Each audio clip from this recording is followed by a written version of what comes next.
यो देशको प्रधानमन्त्री गगन थापालाई बनाइराखेर सबै नेपालीलाई एउटा ऊर्जामा लिएर जानु हामीले जरुरी छ। त्यसको लागि तपाईँ हामीले अबको केही दिन बाँकी दिन साना तिना मतान्तर गुनासोलाई छोडिराखेर आफ्नो वडामा केन्द्रित हुनु छ।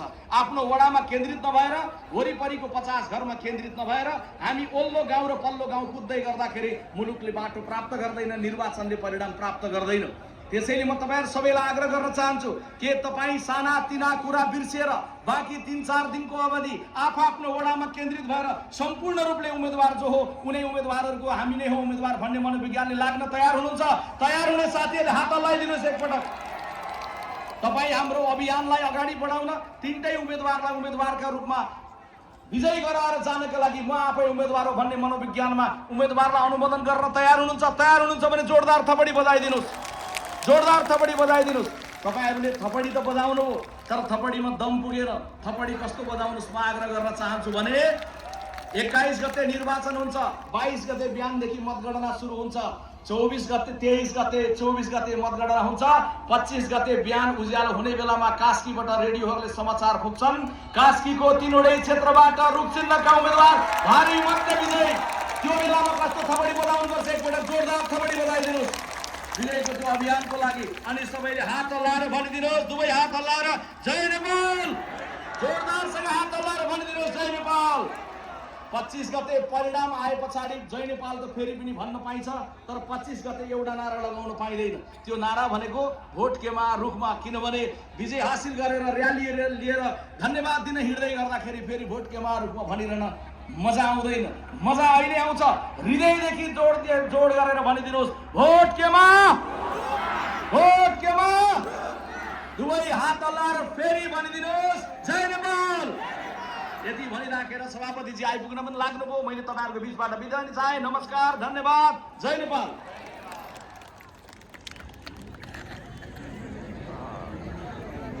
धेरै धेरै धन्यवाद छ प्रखर वक्ता नेपाली कांग्रेसका उपसभापति श्री विश्वप्रकाश शर्माज्यूलाई। अब हामी नेपाली कांग्रेसको उर्वर भूमि मिजुरेतर्फ हामी जान चाहन्छौँ जहाँ का कलाकारहरूले तयारी गरेको नृत्यलाई अब हामी यो क्षेत्रमा जोड्न चाहन्छौँ। मादी 8 कोशी जुन कांग्रेसको उर्वर भूमि मानिन्छ त्यो स्थानमा तयार भएको अत्यन्त परम्परागत मौलिक नृत्यतर्फ हामी यहाँलाई जोड्न चाहन्छौँ। यो नृत्य सँगसँगै पार्टीका सभापति पनि हामीहरूका बिचमा आइपुग्नु हुनेछ भन्ने हामीलाई लागिरहेको छ। यहाँहरू सबैलाई नृत्यतिर हेरिदिन म अनुरोध गर्छु र बहिनीहरूलाई नृत्य सुरु गर्न म अनुरोध गर्न चाहन्छु।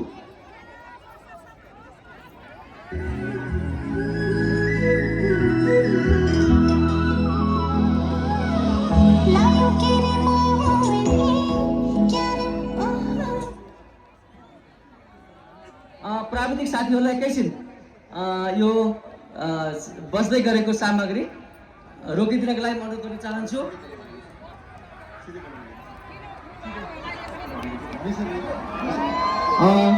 यति बेला नेपाली कांग्रेसका सभापति बदल्ने कांग्रेसका नायक आदरणीय पार्टी सभापति गगन कुमार थापा पोखरामा आइपुग्नु भएको छ।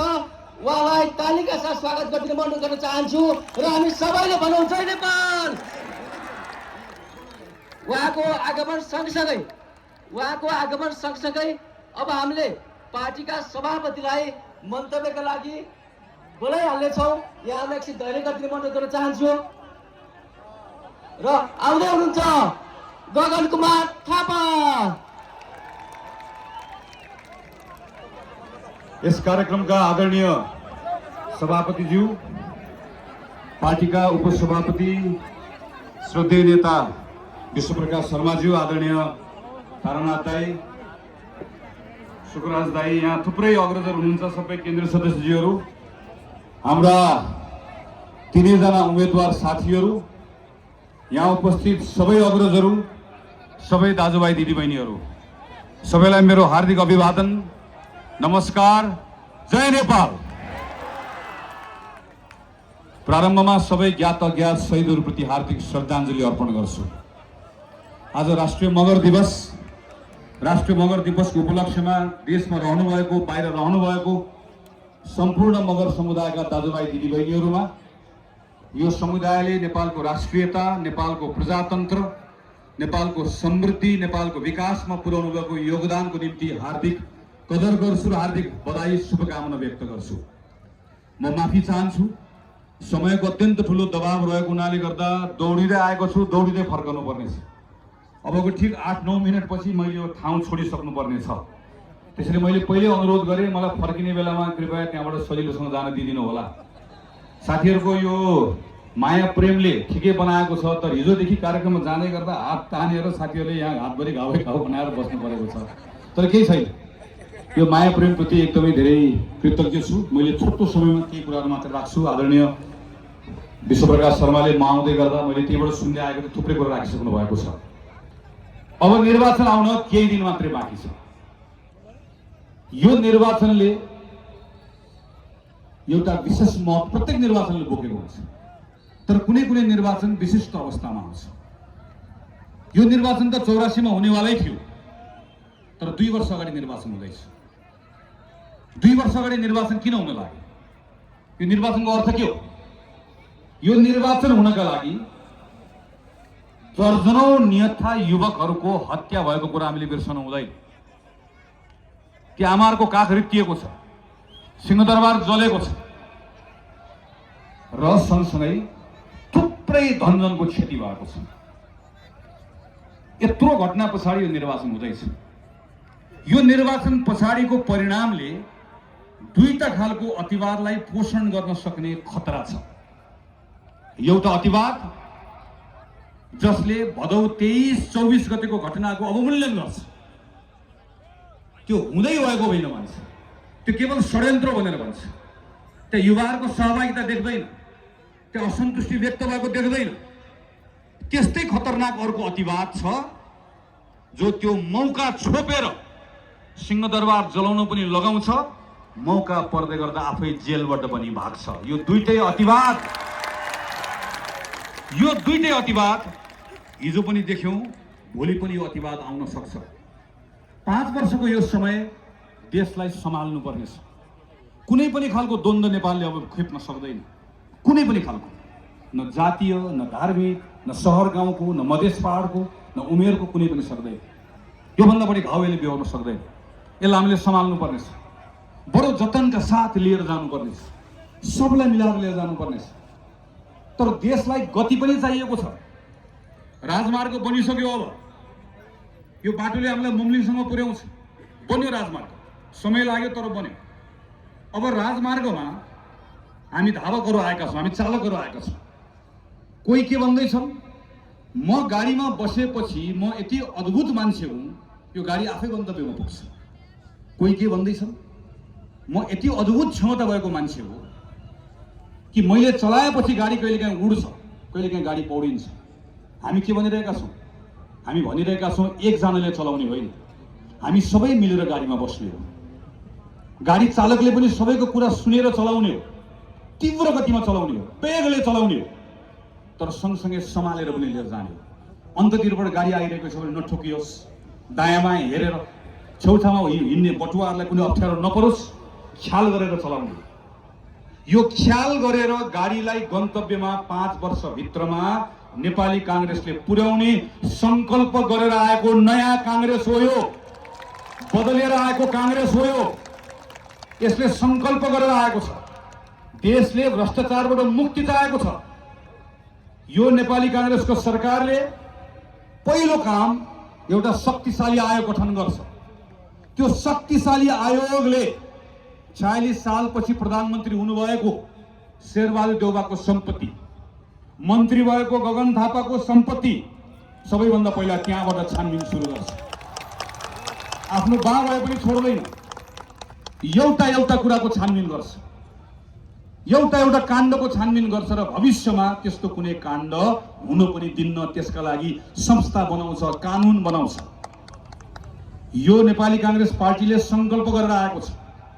शिक्षामा, स्वास्थ्यमा, कृषिमा, रोजगारीमा, उद्योगमा, प्रत्येक क्षेत्रमा 5 वर्षभित्र क्रान्तिकारी रूपान्तरण ल्याउँछ। तर कसरी?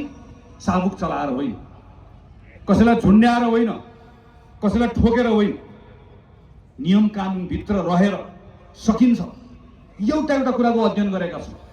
यो गण्डकी प्रदेश गरिबीमा पनि मानव विकास सूचाङ्कमा यसले बागमतीलाई जितेको छ। गरिबी घटाउने कुरामा यसले सबै प्रदेशलाई उछिनेको छ। तर यही गण्डकी प्रदेशभित्र आज पर्यटनको यत्रो ठुलो आधार बनेको यो पर्यटन क्षेत्र, यत्रो ठुलो एयरपोर्ट बनिसके पछाडि पनि यसले फड्को मार्न सकिरहेको छैन। यसले गुणात्मक रोजगारी सृजना गर्न सकिरहेको छैन। किन? के कति कारण? के गर्यो भने एयरपोर्ट चल्न सक्छ? के गर्यो भने बाटो चल्न सक्छ? के गर्यो भने पर्यटक यहाँ बढी आउन सक्दैन? पर्यटक यहाँ मात्र बढी आएर हुँदैन। पोखरामा पर्यटक बढी आउँदै गर्दा यसले छेउछाउको पहाडको अर्थतन्त्रलाई कसरी थेक्न सक्छ? यो पहाड र गाउँलाई कसरी जोड्ने? 7 वर्ष अध्ययन गर्यौँ, 7 वर्ष काम गर्यौँ। त्यसलाई अब लागू गर्न चाहन्छु, काम गर्न चाहन्छु, परिणाम दिन्छु। विश्वास राख्नुहोस्, परिणाम दिन्छु। वैशाख 1 गते उभिन्छौँ र देशवासीका नाममा योजना कार्यक्रम पढेर सुनाउँछौँ। 5 वर्षको होइन, जम्मा 30 दिनको। फेरि जेठ 1 गते आउँछौँ, वैशाखभरिको परिणामको बारेमा बताउँछौँ। प्रत्येक महिना देश र जनतालाई हिसाब किताब बुझाउँछौँ। देश दुर्घटनामा पर्न नदिकन यहीँभित्र त्यो अवसरको सृजना गर्छौँ, यहीँभित्र गर्छौँ। त्यसैले मेरो तमाम सबै साथीहरूलाई अनुरोध छ, यो 5 वर्ष अर्को प्रयोग नगरौँ। मेरो सबैलाई बिन्ती छ, निवेदन छ, अर्को प्रयोग नगरौँ। 64 सालमा म आएको थिएँ कास्कीको गाउँमा। यज्ञ दाइ यहाँ हुनुहुन्छ, धेरै गाउँहरू घुमेको त्यो बेलामा आउँदै गर्दा के थियो? सबैतिर होइन, यो पटक त हामी नयाँलाई हेर्ने, यो पटक त नयाँले हेर्ने। हेऱ्यौँ नयाँ, भयो नयाँ। पुरानो र नयाँको परिभाषा के हो? काङ्ग्रेस नेपालको सबैभन्दा पुरानो पार्टी हो, गौरव गर्छ। हाम्रो धर्म पुरानो, हाम्रो शास्त्र पुरानो, हाम्रो परिवार पुरानो, हाम्रो भगवान पुरानो, हाम्रो मन्दिर पुरानो, हाम्रो मस्जिद पुरानो। तर हामी नयाँ पनि त हो। पुरानोको असल कुरा जोगाउने, खराब कुरा फ्याँक्ने, अनि नयाँ कुरा थप्दै जाने।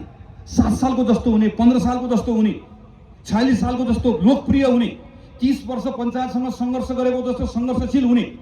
तर नौजवानहरूले अहिले भनेको माग पनि पुरा गर्न सक्ने काङ्ग्रेस बनाउने त हो। त्यही काङ्ग्रेस बनाएर आएको त हो अहिले हामीले। अनि यो काङ्ग्रेसलाई मत हाल्नुपर्ने कारण छ, मत नहाल्नुपर्ने कारण छैन। तर त्यो कुरा कसले गएर बताइदिने? तपाईँले गएर बताइदिनुपर्छ, तपाईँले गएर भनिदिनुपर्छ। त्यसैले म कास्कीका तमाम साथीहरूलाई मेरो आग्रह छ। म लामो समय लिन सकिनँ, मैले धेरै भन्न पनि पाइनँ। तर यति एउटा कुराको अनुरोध गर्छु। 3 जना उम्मेदवार आउनुभएको छ। तिलक दाई हुनुहुन्छ, मधु दाई हुनुहुन्छ, मनोज गुरुङ हुनुहुन्छ। तिनटै उम्मेदवारको आफ्नो व्यक्तित्व छ, आफ्नो क्षमता छ। तिलक राणावाटले मलाई यो पटकको प्रतिज्ञा पत्रमा वैदेशिक रोजगारमा गएर आएको मान्छेलाई हाइड्रो पावरको मालिक बनाउने कुरा प्रतिज्ञा पत्रमा जसरी पनि पर्नुपर्छ भनेर जोड दिएर राख्न लगाउने मान्छे हो। मधु वास्तोला इमानको एउटा प्रतीक। मनोज गुरुङले एकाप क्षेत्र पर्ने यो ठाउँको प्रत्येक मान्छे युवालाई न्याय गर्न सक्ने क्षमता बोकेर आएको मानिसहरू छ। यी साथीहरूलाई यहाँबाट पठाएर एकजना साथीले पनि तपाईँलाई निराश बनाउनेवाला छैन। किन? कसम खाएर भनेका छौँ, शपथ लिएर भनेका छौँ, यो 5 वर्ष काङ्ग्रेस भएर एउटा नर नारी कसैले पनि शिर निहुराउनु पर्ने अवस्था हामी तपाईँहरूलाई आउन दिने छैनौँ। एउटा गल्ती गर्ने छैनौँ, 1 पैसा तलमाथि गर्ने छैनौँ, कहीँ कतै कुनै गल्ती गर्नेलाई छाड्ने छैनौँ।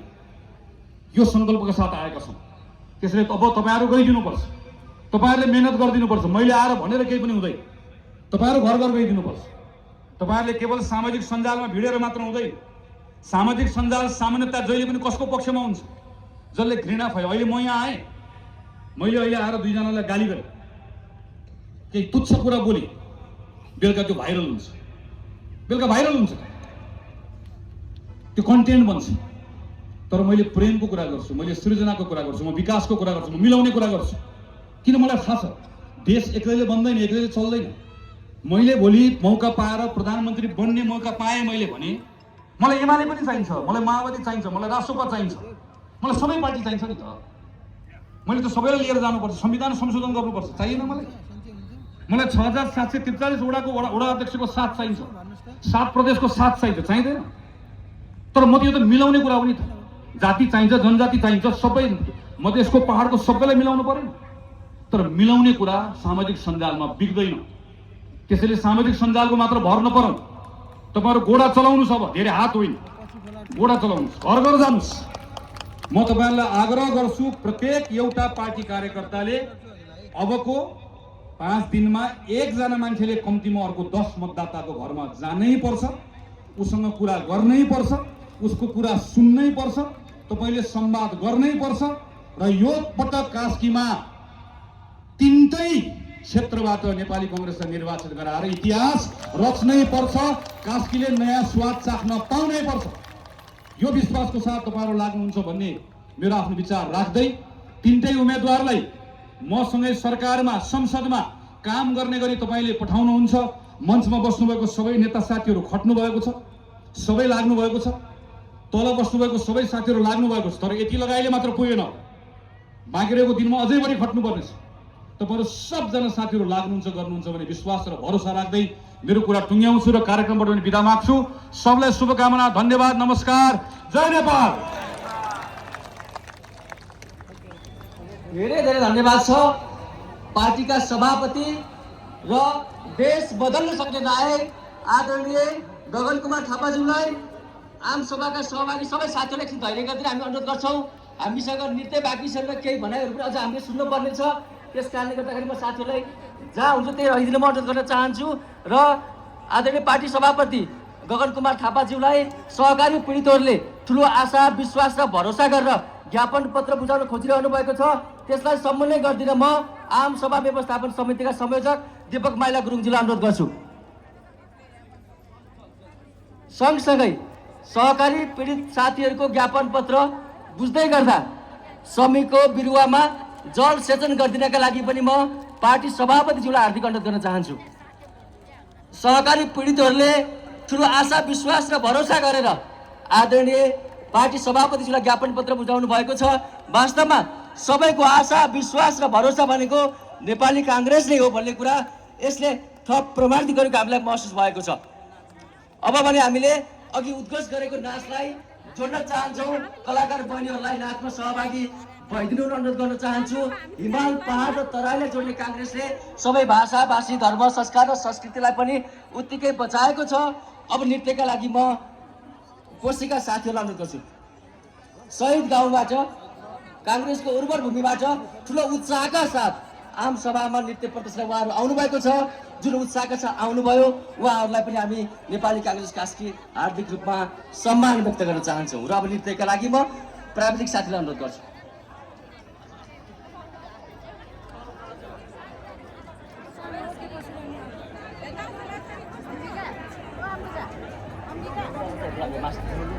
साथीहरूलाई धैर्य गरिदिन अनुरोध गर्छौँ हामी।